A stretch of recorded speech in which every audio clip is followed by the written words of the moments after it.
महिला को उसके साथी ने खाई में धकेला और उसका शरीर शाखाओं में फंसकर लटक गया। रिश्ता खून जल्द ही उस सुनसान द्वीप की भूखी चींटियों को खींच लाया जो उसके पैरों पर चढ़कर आहार खा रही थीं। तभी महिला ने आंखें खोली। वह अभी जीवित थी लेकिन मृत्यु के कगार पर थी। इस सुनसान द्वीप पर उसके साथी और उनके दोस्तों के अलावा कोई भी उसे नहीं बचा सकता था। महिला ने परिस्थिति को समझते हुए कान की बाली निकाली और लाइटर से गर्म किया।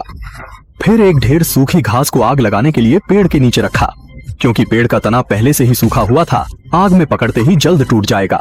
जब पेड़ लगभग जल जाए तो मजबूत से मोड़ो और आत्मरक्षा पूरी करो। अभी उसने सांस भी नहीं लिया था। उसने दूर से मोटरसाइकिल की आवाज सुनी। यह प्रेमी और उसके दोस्त आ रहे थे शव को नष्ट करने के लिए। महिला ने कठिनाई से नीचे झुककर छिपने की कोशिश की। तब तक 3 पुरुष पहुंचे। उन्होंने महसूस किया कि कुछ गड़बड़ है, इसलिए वे जल्दी से कार चलाकर खाई के नीचे पहुंचे महिला के निशान को सुनिश्चित करने के लिए। दुर्भाग्य से जब वे पहुंचे, महिला पहले ही निकल चुकी थी। पुरुषों ने खून के निशान का पीछा किया। अंत में नदी के पास पहुंचे और खून के निशान खो गए। 3 पुरुषों ने अलग अलग करने का फैसला किया, लेकिन वे नहीं जानते थे कि महिला छिपकर उनकी हर हरकत पर नजर रख रही थी। जब मोटा आदमी सुरक्षित हो गया तो महिला ने चट्टान के पास रखी बंदूक पर ध्यान दिया। महिला ने फुर्ती से बंदूक उठाई और जैसे ही मोटे आदमी को भान हुआ, उसने बंदूक का रुख उसकी ओर कर दिया और ट्रिगर खींच दिया।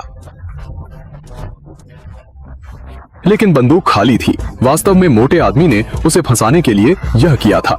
उसने तुरंत बंदूक छीन ली, महिला को जमीन पर गिरा दिया और पानी में दबाकर उसे यातना देने लगा। घबराहट में महिला ने मोटे आदमी के शरीर पर रखी छुरी पकड़ी और सही समय पर उसका सर फाड़ा और उसका बैग और उपकरण ले लिया। एक गुफा में छिप गई, पर उसका बदला अभी शुरू ही हुआ था। अब उसे अपने पेट की चोट का इलाज करना था, वरना वो रात तक जीवित नहीं रहेगी। लेकिन इस वीरान इलाके में किसी अस्पताल और दवाई का कोई अता पता नहीं था। निराशा में उसे अचानक अपने प्रेमी द्वारा दी गई जड़ी बूटी याद आई और कहा कि यह शक्तिशाली दर्द निवारक था। खाने के बाद कोई दर्द महसूस न होगा। उसने जल्दी से खा ली और जल्द ही असर दिखा। उसने पेपर नाइफ से कैन को खोला और फिर आग पर गर्म करके पेट के जख्म को संधाने की कोशिश की। महिला ने बंदूक उठाई और दूर खड़ी गाड़ी को निशाना बनाया और जैसे ही मोटा भाई तेल भरने लगा, 8x स्कोप से उसके सिर पर निशाना लगाया और ट्रिगर दबाया। लेकिन वह चूक गई और जोरदार झटके से जमीन पर गिर पड़ी। उठने पर मोटा भाई पहले ही गायब था।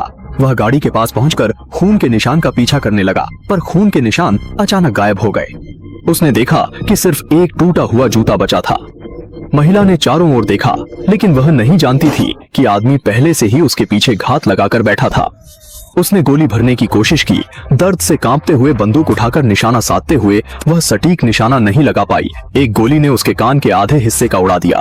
बिना किसी छिपने की जगह एक कान वाली महिला ने उठकर पहले भागने का निर्णय लिया। भागते भागते उसने लाइट को तोड़ा, जिससे कांच के टुकड़े बिखर गए।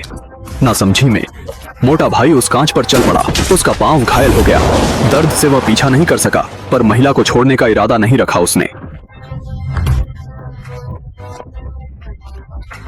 वह कार की ओर धीरे धीरे बढ़ा, महिला की अंतिम क्षण में गोली चलाने की तत्परता को देखते हुए। सांस रोककर महिला ने निशाना साधा और गोली चला दी। उस व्यक्ति को देखते हुए जिसने कभी उसे परेशान किया था, उसका दिल चौंक गया। पर बदला अभी खत्म नहीं हुआ था। उसे उस प्रेमी को खत्म करना था जिसने सबसे ज्यादा नुकसान पहुंचाया। इस तरफ प्रेमी भागने की योजना बना रहा था। उसने हेलीकॉप्टर कॉल किया, समय पर नहाने की योजना बनाई। अचानक उसने बाहर गाड़ी की आवाज सुनी।